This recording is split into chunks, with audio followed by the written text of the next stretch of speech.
are lucky and happy to have you because Pauline from France, she's there. Come on, guys. Merci beaucoup. Incredible. By the way, she looks super young. She's beautiful. Agree with that? All right. We are between French. She's in charge of 10 different chateaux in all Bordeaux and commercially with all the US. So it's really a big deal for such a young, pretty lady. So we're going to talk about Bordeaux. Bordeaux, where it is the southwest part of France. 250,000 people live in Bordeaux, and definitely best region in the world when we talk about Cabernet Sauvignon, Merlot, Petit Verdot, on and on and on. Very well known for their red wine, but Pauline was kind enough to bring two different white wine, a dry white wine that will be on your right side, and unusual sweet wine from the Sauternes area that we will pour a little bit later. It will be at the middle of your 5 glasses. On the top left, you have an empty glasses. Inside of that is a Pichon Baron 2016 who has been decanted now over an hour. The time that Pauline gives a green light to pour it will be an hour and a half, and it will be the perfect condition for you. Let's go to have a little bit of history when we talk about Bordeaux. Between the 12th to the 15th century, Bordeaux was not French, it was English. Our beautiful Éléonore d'Aquitaine, who married Henri II, who became the King of England, by the way, as a present, she gave away all Bordeaux region. So we got back Bordeaux only in 1453, after 100 years of heavy battle with English people. That was the first point of the history. Second one was, of course, the classification of Bordeaux done by Napoleon III in 1855, and after the disaster happened in 1875, so not a long time after the classification, with the phylloxera. So what is the phylloxera? Was a disease destroyed basically the root of the vine, and couldn't have any more vine because all vine died. They figured out that in the US, this time they were already making wine, so they came here, take one vine, check the DNA of the vine, and they find out it was not the same DNA. So what they did, they graft the bottom part of the vine with an American, and all the top could be, if you are in France, French, if you are in Italy, Italy, or Spain, if you are in Spain. So everywhere in Europe, but rooted in the USA. Exactly. Yeah. Everything underground is American, and above it is any country. So that was a little bit of history. Now, production-wise, Bordeaux almost produce 70 million cases of wine a year. Money-wise, represent close to the 4 billion euro every single year. What represents Bordeaux in general, production-wise, compared to all France, is 22% of the production is from Bordeaux. They do have 57 different appellations, pretty clear neat. You do have a lot of consistency regarding to quality, and Pauline will be more helpful on this subject when we go to test Pichon Baron, but Bordeaux is quality. So today is something special for you guys, for us to have you here. That is why we do have white, dry, 1, 2, 3 top red wine, and a sweet wine. So we have 5 wine to test, right? Now we're going to switch from a very French accent to a very pretty accent. Pauline, this is your Thank you very stage. much, Olivier. Thank you, thank you, thank you. Thank you, thank you. Well, I'm very happy to be here. We've been talking about doing a tasting here for quite a bit, so thank you all for coming tonight. So Olivier mentioned that I work for different wineries. Pichon Baron is owned by AXA Millésime.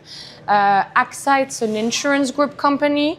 Usually when we say insurance group in wine, everybody freaks out. It's not we're very proud to be part of the AXA group.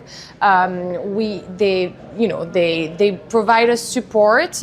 We are able to make our wine, sell our wine the way we want, and it's been a great story that started in 1987. So it's not, it's not a new story. The whole AXA Millésime department started with Jean-Michel Caz, the late owner of Linge Belge.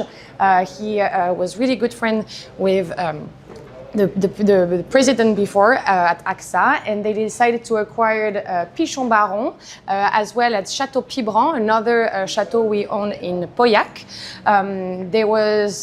We acquired Sudirot in the 90s. We also had Domaine de l'Arlot in Nuit Saint-Georges, where we produce white and red, Premier Cru with some monopoles. We also have Quinta do Noval and Quinta do Passadouro in the Douro Valley, where we produce still wines and ports. We have Disznókő in Hungary, Tokaj wines, so sweet wines from Hungary. And we decided to go across the Atlantic Ocean, and we acquired in Howell Mountain, Napa, California, Outpost Wine, and the most recently was Platte Vineyard in West Sonoma Coast. So I don't get bored with all the wine I get to represent, as you can imagine. But the iconic, the first of the first was Pichon Baron and the Bordeaux properties. Who has been to Bordeaux? I think that's a good way to start. Oh, wow. Okay, cool. Well, good average, 2 and 15. Yeah, I like that. So I hope today will be a good reminiscence of your trip to Bordeaux. For everyone else who hasn't been in Bordeaux, I hope this will be good enough for you to come visit us in Bordeaux. I'm not originally from Bordeaux. I'm from Avignon, the real south. But Bordeaux is a really charming region, not only for wine, but as far as for the whole food scene, all the cultural activities. You are not far from the Bassin d'Arcachon, where you can eat oysters. You have the Dune du Pilat, which is the biggest sandbar in Europe. I mean, it's quite fantastic, and actually, it's a good transition. Exactly, good transition to present you the Lion Blanc Sec. It's actually a wine that pairs extremely beautifully with oysters as an aperitif, as a starter, with cheese, with charcuterie. That's kind of the lifestyle in Bordeaux. I like to take my customers on a little pinas. It's the traditional boat on the Bassin d'Arcachon. We open oyster, we open a bottle of Lion de Sudirot, and we enjoy a good time. So that's the first on your right side. What, sorry? I'm missing the word. Yeah. So Château Sudirot is a Premier Cru classé in Sauternes. We have only one Premier Grand Cru classé. It's Château d'Yquem. You might have heard about them. They produce a fantastic wine, and we are direct neighbors with them. D'Yquem is on top of the hill with slightly lower elevation. In the beautiful region of Sauternes, we are actually in the lieu-dit of Prégnac. It's a small village. And we have a beautiful condition there. We have gravelly soil with a little bit of clay and sand on the top, where the Sémillon and the Sauvignon Blanc thrives. and this is mostly the blends you always find in the Lyon Sudiro and in general in the Grand Vin de Sudiro, the Sauternes one. We have around a little bit over 90 hectares. I can't do the conversion. 90 hectares is like 160 hectares. We are surrounded by forest on top of a little hill with a beautiful view over the Garonne estuary, not the Garonne estuary, the Garonne River. And we have around 80% Sémillon planted. Sémillon is really the king varietal in Sauternes. And the reason why it's so special is because it's ideal to get the botrytis, the noble rot affected grapes. Sémillon has a thin skin grape, very compact bunchen, and so the botrytis can develop really easily. So traditionally, Sémillon is the king varietal, grape varietal in Sauternes, and you've seen a little bit more Sauvignon Gris, Sauvignon Blanc, and also Sauvignon Gris arriving and expanding a little bit more with now the production of dry white. It's not we're not producing dry white to replace the production of Sauternes, and I'll talk a little bit about how we make Sauternes when we will taste the wine. But we really believe that we have such a wonderful terroir to produce Sémillon that it would be just a shame not to have it in the both expression, dry and sweet. So if you want to start tasting the Lyon, we are here at the majority of Sémillon. So the Lyon is always around 55-60% of Sémillon, and in the 2020 the other grape is only Sauvignon Blanc. We started to put some Sauvignon Gris just in 2023, and it's beautiful. The way we approach this wine, it's meant to be friendly, juicy, a very bright, crispy wine, but that still has a beautiful aging potential. We are 5 years in with this wine. You're getting a little bit more complexity. I think the wine gets a little bit more broader in the palate. Really always nicely lingering finale, and so that's why I love this wine. It's a complex, decomplexed wine. What do you think? What do you smell? Apple. Okay, yeah. It's you have this like those green apple. Yeah, I get it. White flesh fruit for sure. A little bit of lemon, maybe.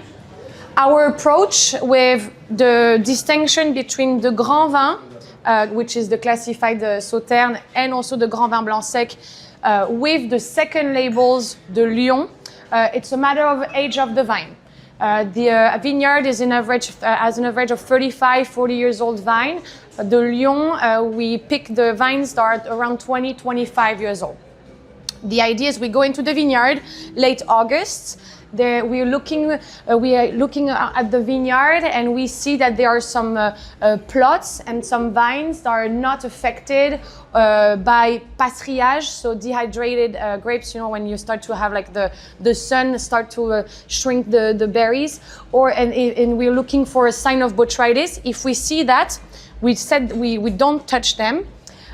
If we see that the bunchen are like very healthy, beautiful, the same way you will eat a grape, we harvest for this wine. So there is no sign of botrytis, no sign of passerillage or dried dehydrated berries. We are really looking for the very juicy, fresh berries. And then we press the wine. There is no skin contact with the juice. We press, we start the fermentation, and it's mostly in tank to really preserve that purity and freshness.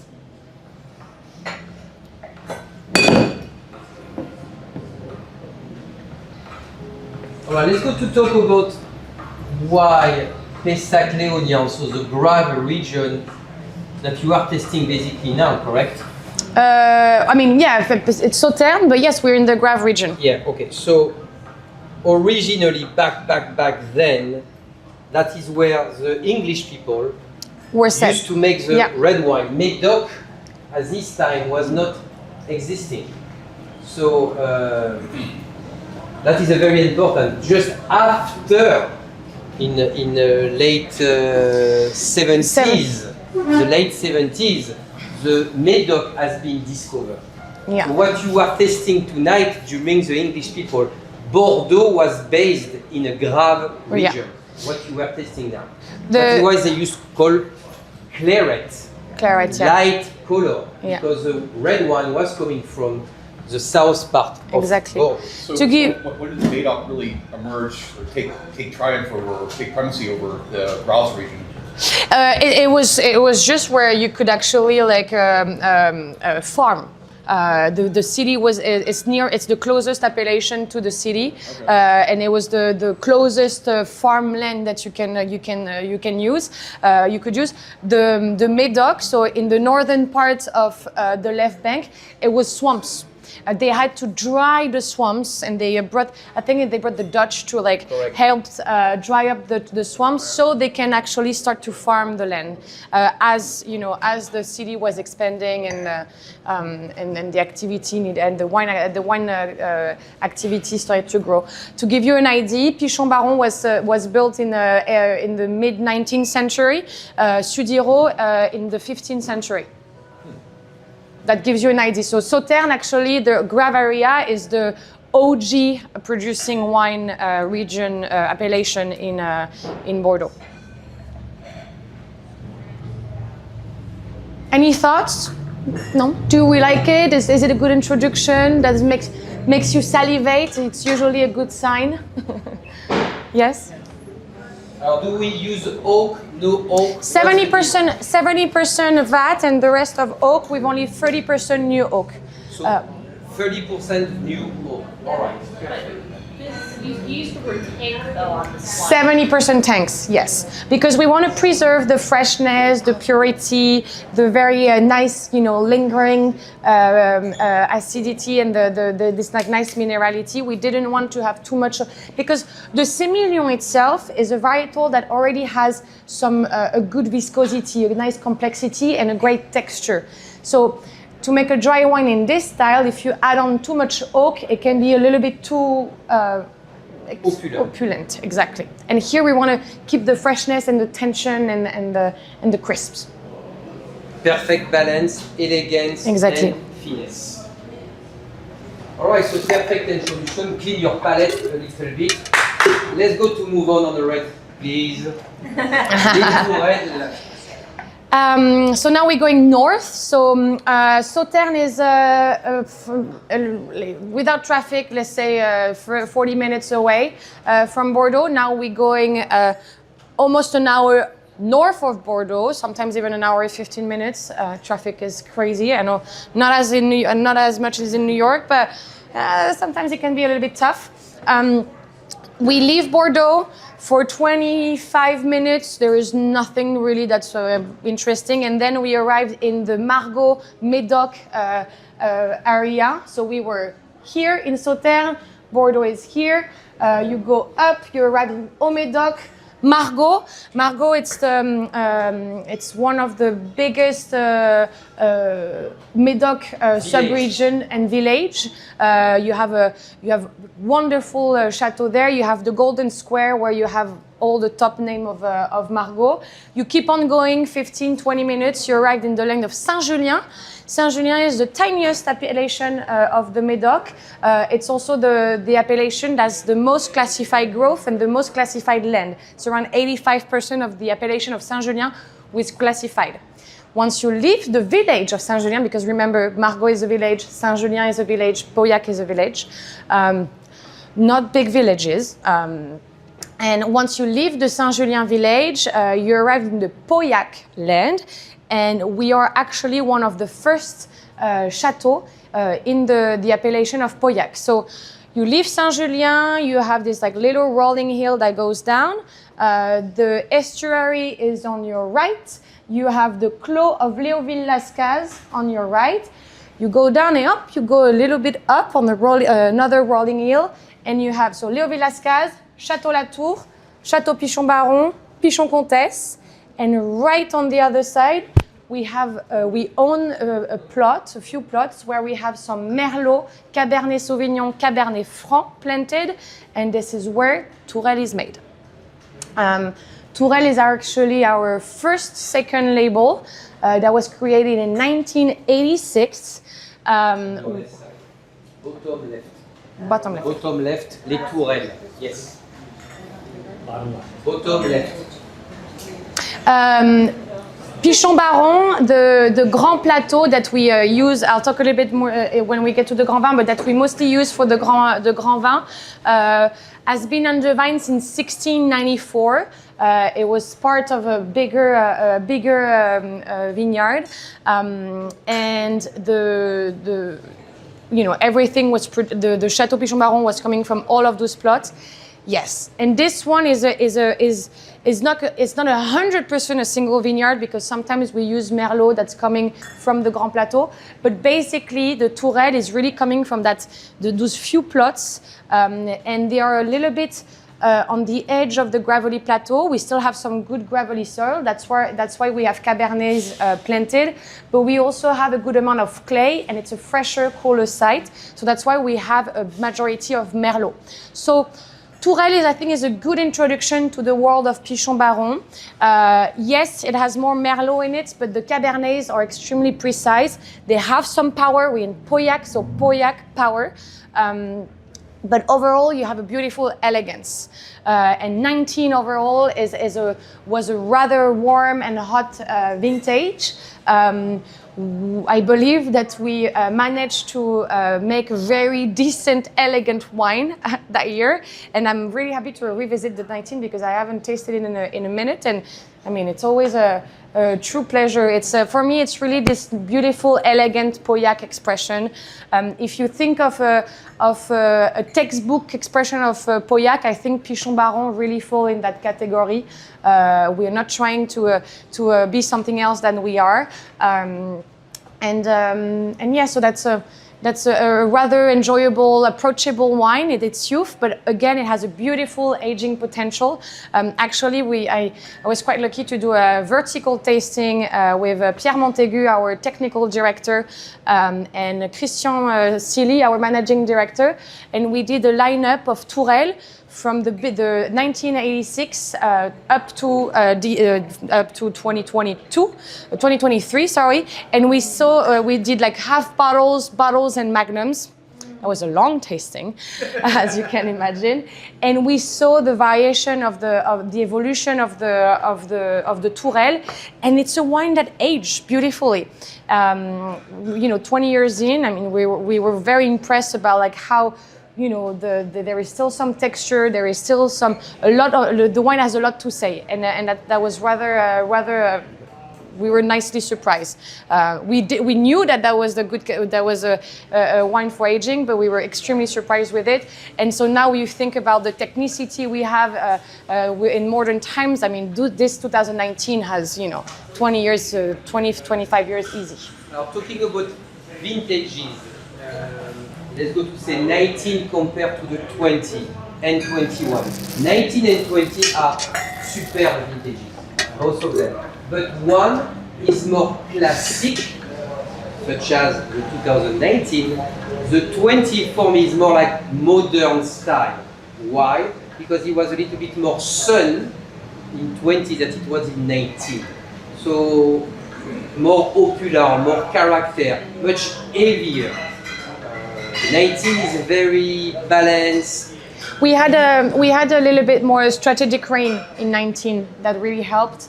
I mean, 18, 19, 20, you have a wonderful trio. I think it's interesting to see the 16 and the 19 next to each other because for me they tend to be in the same spirit. You have let's take, for example, 09, 10, 15, 16, 18, and 19. The first one of the duos are always like very charming, very generous, powerful, beautiful wine. And the second of the duos were same powerful and everything, but a tiny bit more like racy maybe, and they were a little bit more tighter than maybe 15 was compared to 16 or 18 was compared to 19. But they have this like beautiful elegance, beautiful power. It's almost like a 15 or 18 is wonderful, powerful, and it wants to show it to you right away. When a 16 and a 19 knows its power, knows its elegance, but wants you to discover it. I don't know if you... 100%. Yeah. We go back to a very important point for me, and now for you. Imagine what Médoc is about. We're talking about 40,000 acres. Mm-hmm. The 4 villages, let's go to start from the north, Saint-Estèphe and Pauillac is 3,000 acres of vine. 3,000 is most powerful villages in the world. The 4 most expensive wine in the world come from Pauillac. Below, as Pauline said, you have Saint-Julien, it's a little bit less, sorry, Pauillac and Saint-Estèphe is 3,000, Saint-Julien is 2,200, and Margaux is 3,000. Yeah. Okay, so much bigger. So 3,000 acres of vine is absolutely nothing. So that is a very small, tiny village. Okay, so just put that in perspective. We're talking about 6,000 chateaux in Bordeaux overall between left and right bank. What we're talking today is the left bank. Okay? Left bank, Cabernet. Médoc, and the what one that you had, Grave and Médoc. You have the river. On the right side, you do have Saint-Emilion and Pomerol. Okay? By the way, here there is no classification done by Napoleon III, and this one here was not done. It was done only in 1859. Why? Why?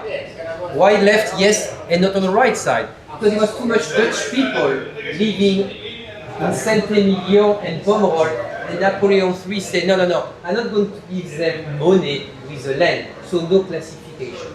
So the classification was done only on the left bank. And the reason why the classification was made is, as you might know, French people like to brag a lot, and Napoleon was no different.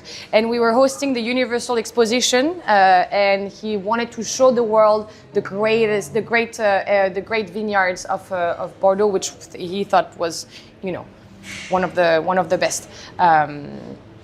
The classification was done not according to the quality of the wine. No, it was price of the grapes for 1 ton. Yeah. Incredible. Yeah, on your 19 you have those like red berries, you have some like floralness to it because there is some Cabernet Franc and Petit Verdot. So you have like maybe like some like dry flowers, like dry. I know like potpourri. It's not exactly the same, but like a good fresh potpourri that has like it has this. Spice. You can have some baking spices as well. Maybe some bergamot of clove. Touch of chocolate for me. No, I'm not putting any. Nothing. So check this one. Maybe the glass. It's possible. Get more? Yeah, Yes. I'm getting It more. could be the glass. Okay. Is everyone else glass is okay? Okay.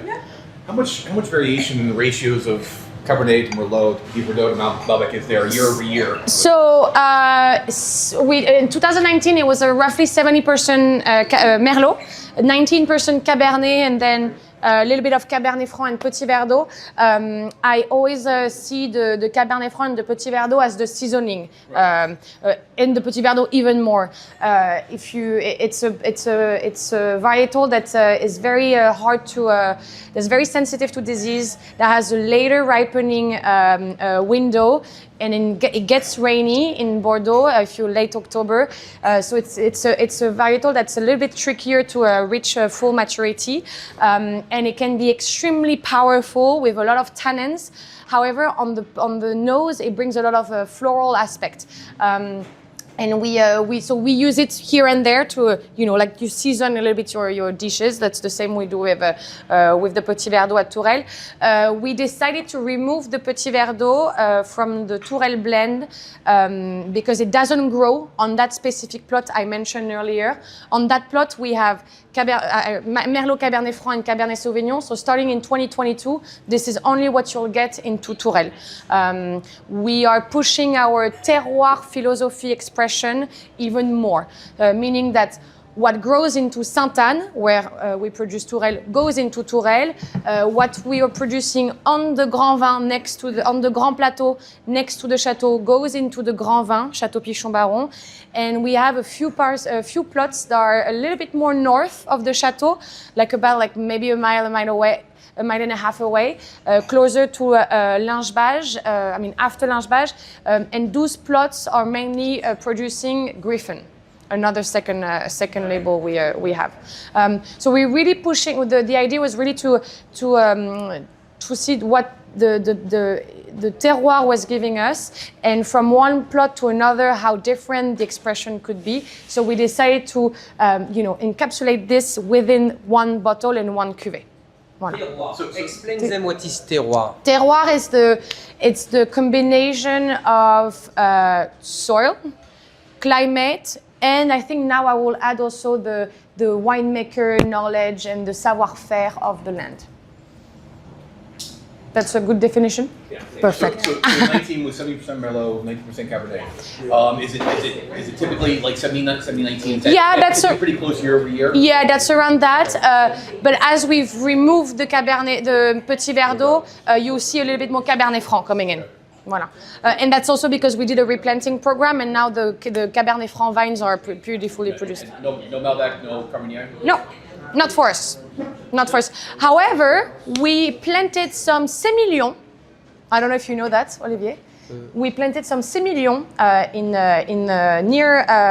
near Chateau Pichon, near Pontet-Canet, and we're actually producing a white now as well in Pichon Baron. It's called the Griffon Blanc. Voilà. Let's move on to the Grand Vin, the 19 and the 16. I think it's interesting to see them side by side. As I mentioned, both wonderful vintages, powerful, with a lot of elegance.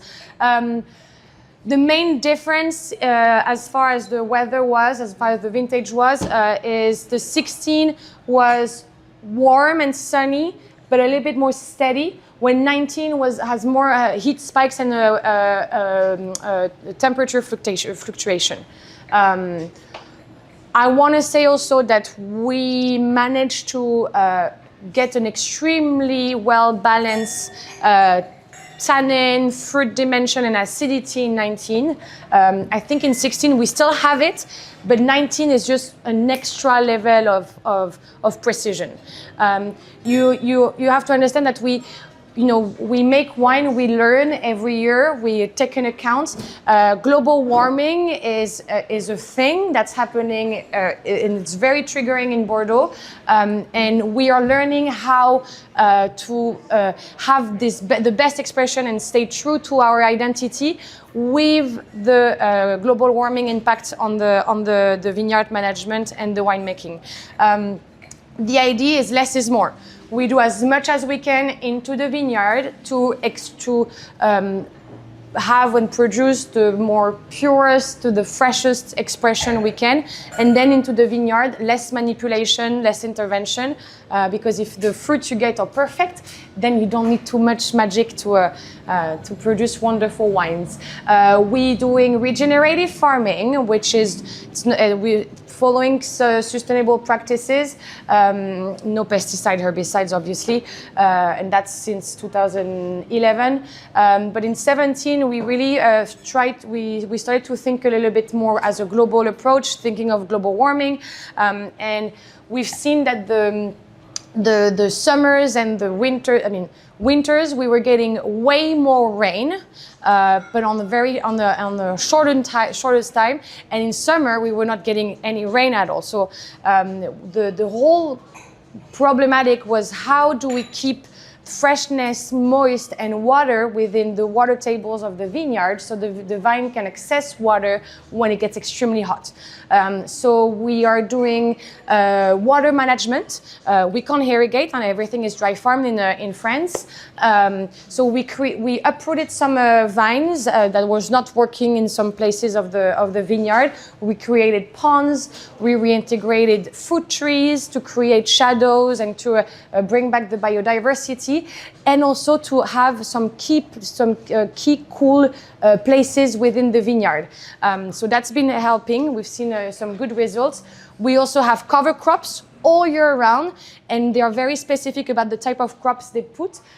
So we need natural nitrogen, so we use the green peas family. They use the cereals to help dig the rootstock system, so they have a better access to water. Etc. etc. That helps. The cover crops helps us keeping the moist within and the rain within the vineyard. So the water doesn't roll off the vineyard and stay, and that really helped us. I think 16 and 19 are a really good example. 16, we didn't have as much cover crops, and we did have them in 19, and that's where the difference of the freshness and the elegance comes from. The 19 is absolutely phenomenal. Yeah. Super.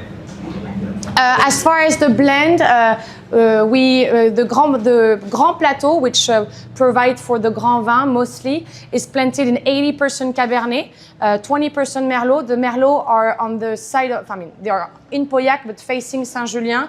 The Cabernets are towards the chateau. That's why we have the deepest layers of gravelly soil, more suitable for Cabernet. And that's because the Grand Plateau provide for the Grand Vin. You always have around 80% Cab, 20% in Pichon Baron. Both 16 and 19s were Cabs year. They were a little bit later. We didn't have too much. We didn't have rain, so the Cabernet really had this beautiful maturity, perfect maturity. And so you have, I think, 83% of Cab in the 16 and 85% in the 19. So between one vintage to another one, they are allowed to have a higher or lower percentage of any grapes that they use during the blend. Yeah, we're not making champagne. We're not trying to have the same taste every year. We're making wine from a terroir again and from a vintage, and we want to have that vintage expression. It is important. So we make wine with what nature gives us, pretty much. Can you explain your interesting Cobra? Yes. The Cobra. Okay. That has been offered by Maximilien Ridel when I get the Grand Award in 2012. That was his present, and that is called the Cobra. Basically, when you decant one bottle of wine, here you are able to put your decanter upside down without have the wine getting out. So Okay?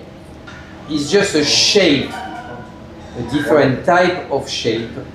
In fact, you can decant 2 bottles. It could be a magnum decanter. The most important thing here is the shape. Does it bring something else? No, because it's not so much the decanter who's going to bring an addition of something into the quality of the wine. Is only the aging process and the aeration, naturally who's going to make the wine get better. It's a normal decanter, just the shape is. it's just a fancy shape. Yeah. Okay. I mean, it's pretty cool when you pour that over the table. It's And it's all about ergonomy. ergonomy, but in English is. I don't know how you say ergonomy. Don't speak English. Guys, Ergonomy. you don't speak English. Ergonomy. There you Ergonomy. are. Only like that. So you can really not have any wine. It's crazy. I was at another tasting where you showed that. After you showed that, that showed up on my algorithm like a million times. That's a mighty good upside down. It's pretty cool. I like it. Very nice. It's a nightmare to clean it. But, The 16 now it has this like little like there is this. I mean, obviously, it's the 3 years older, but you have this like second, like tertiary aromas starting to show up that are just wonderful, like fresh forest floor, like moss. When the 19 is like fresh still. It's dark berries, but it's fresh. 16 is you starting to enter this like second life. That's very interesting, I think. Yeah, yeah. This one could be decanted 5, 6, 7 hours ago. Oh yeah. It will not absolutely move. In fact, a day before it will not be an issue. It's yeah. I'm a second day drinker. Yeah, I love to do those wine. You drink them the second day. I prefer. I usually open up a bottle at night. You can't do it for an hour, then pour it back in the bottle. So it depends what grapes is into the wine. The region, of course. No, we're going like a powerful red. So if we do like the north part of the Rhône Valley or Bordeaux,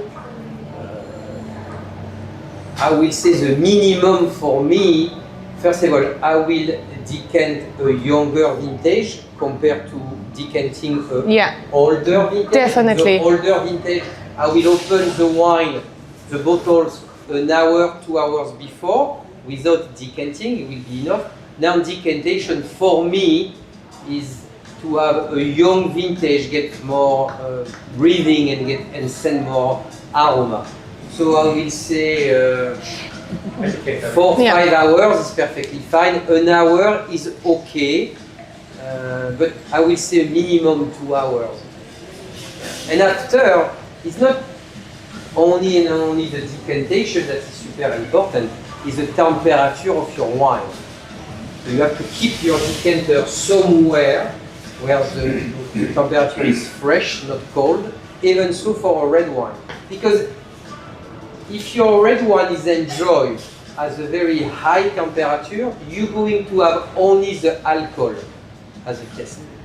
When people spend millions of years to produce this type of wine, you do have all the aroma, and to get that, temperature will be super important. One, glasses are important. You see, one glass to another one, there is a huge difference. So glasses are important, decantation, temperature, and I will say the most important thing is who you're sharing your wine with. Yes, exactly. Yeah, don't put your glasses upside down. Yeah, not like the Cobra. Against the surface. Correct, here, like that, right. Never like that. Oh yeah. The smell. He absorbs the smell of the wood. And I like what you did. Actually, smelling also the glass when it's empty, and you really have the other extra layers of aromas. It's actually easier to like pin down aromas when the glass is empty. Correct, good. And when you do that, your nose has to be up, down, left, and right. The aromas sometimes are located in one specific aroma. They are not center one. But definitely, Pauline is 100% right. Smelling is another pleasure when your glass is empty. Yeah, I mean, that's again another good transition. If you move on to the Sauterne. Alors, as soon as you taste Sauterne, guys, you don't go back to red wine. No, I'm telling you. No, but like you can There is smell. no way. You can just smell. I know that there is a story in Champagne, but my grandmother loved Sauterne. She loved sports, and when she was younger, she was actually tipping her finger in, and she was like. And I know it's a story in Champagne as well, so she must have heard it somewhere, and like she started to do it. But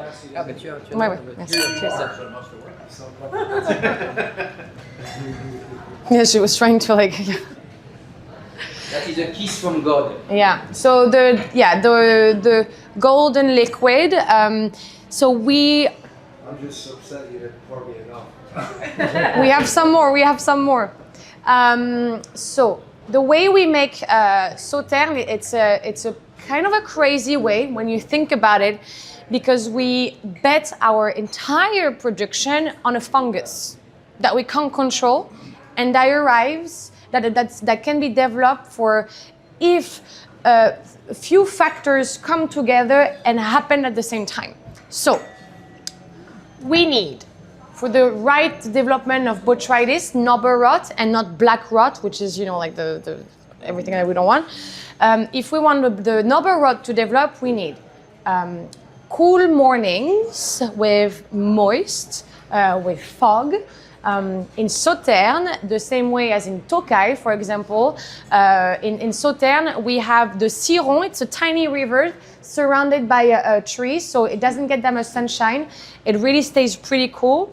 And it meets the Garonne rivers, which is a little bit more open in the to the sun, and it gets warmer, and that creates mist in the morning.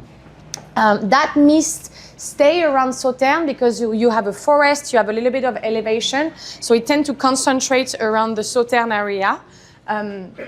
Then you need some wind to chase away that mist, and then you need sunshine to dry up and the vineyard and makes it more healthy. It's because if you have too much humidity, then it just got rotten. When that happens, the development of botrytis is possible, and you need, as I mentioned, grape varietals that are actually easily penetrable for the botrytis to develop nicely. We are making sweet wines. You have to know that back in the days when sugar was not something that everybody could get, it was only a delicacy that rich people, monarchs, could have access to, because cane sugar was imported.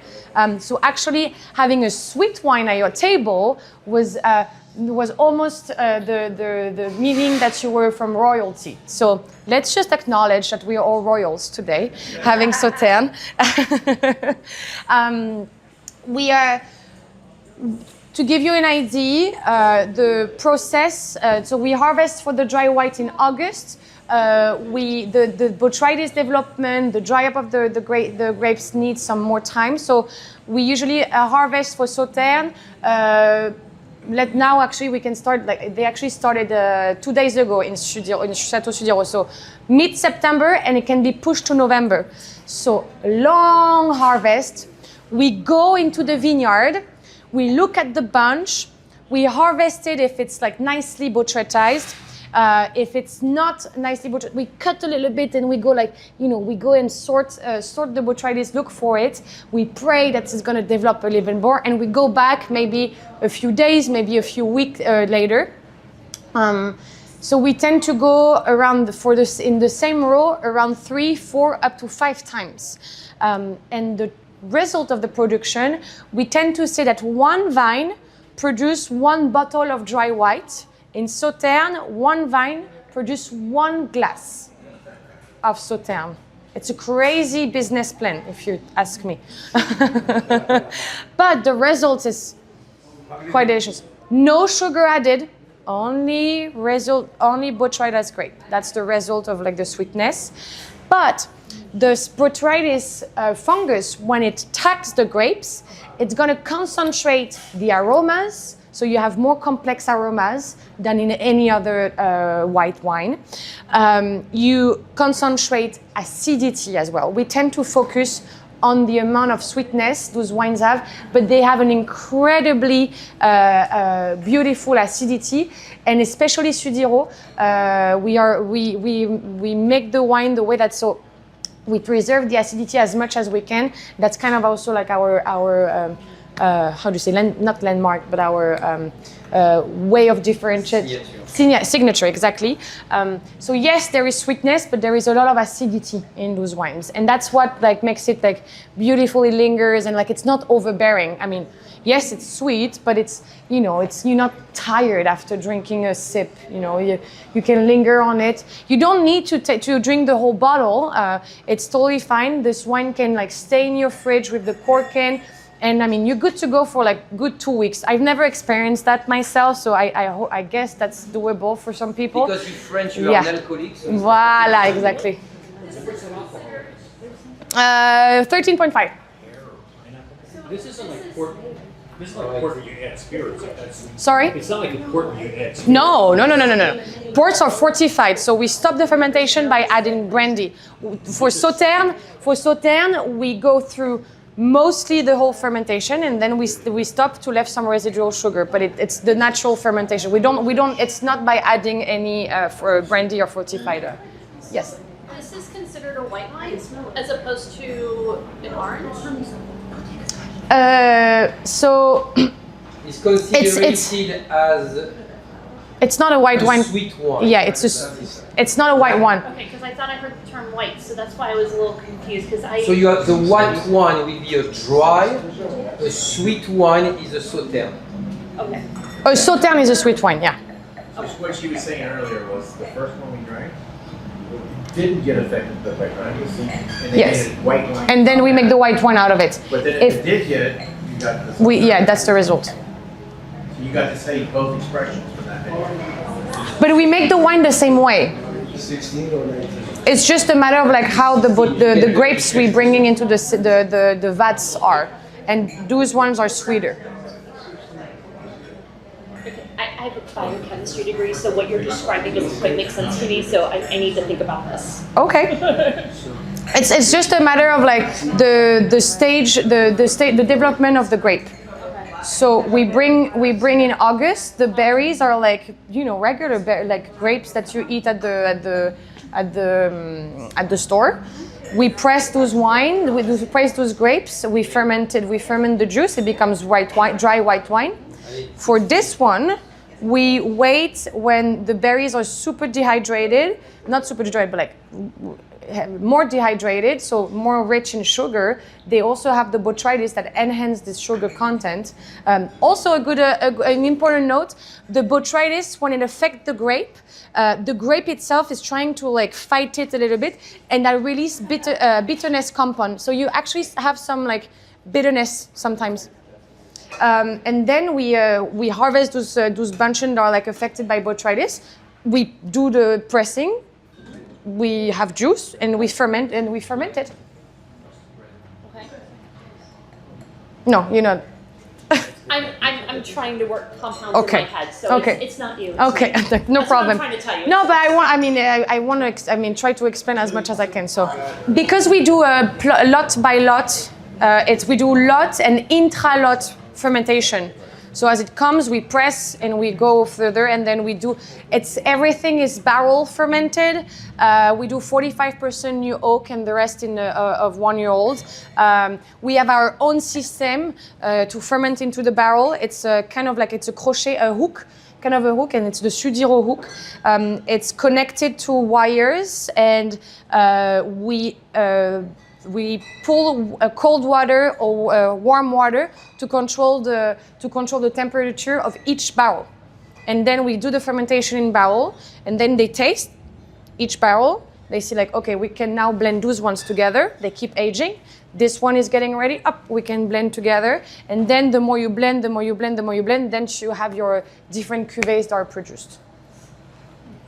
Is the oak barrel, is it neutral oak or is it toasted? 45% new oak. So No, but the new oak, is it neutral or is it toasted? no, we toast it. Okay. Yeah, maybe we tend to do medium toast. Okay. And we play around with different type of barrels as well to have some different type of oak integration. Like different size? Yeah, Okay. Bordelais, we have some Burgundian ones too. We have bigger ones. Yeah. All right. Pauline, you did Oh an yeah, amazing job. and savory pairing with sweet wine is really fun. If you like Southeast Asian food, kimchi fried rice. That's what I had last night, and I had a sauterne with it. Kimchi fried rice, ceviche, tacos, Barra style taco or al pastor taco works beautifully. Foie gras, yes, but I'm trying to get away from that like rich over richness. If you balance it out with spices or with salty, like blue cheese is a fantastic pairing with sauterne. So you can have it, throughout the course and not only have it as like a dessert wine or a foie gras pairing. You can be a little bit more audacious and courageous with the pairings, and you should be nicely surprised with it. Thank you. Merci Thank you beaucoup. very much. Thank you. Cheers, santé. Thank you for the amazing hour spending with you. Guys, you do have all of you $100 coupon to use for the wine that we have been testing tonight. We put as much as we could here. All Alright, there is a few behind Greg over there with more Tourelle and I believe one or two more dry sweet Biro. The next wine tasting will be next Friday, and I do believe we're doing France against Italy. Ooh, Right, it's a fun! blind tasting. Unfortunately, it's already sold out. But there is another one on October 3rd where it's going to be super great. It's a Loire Valley.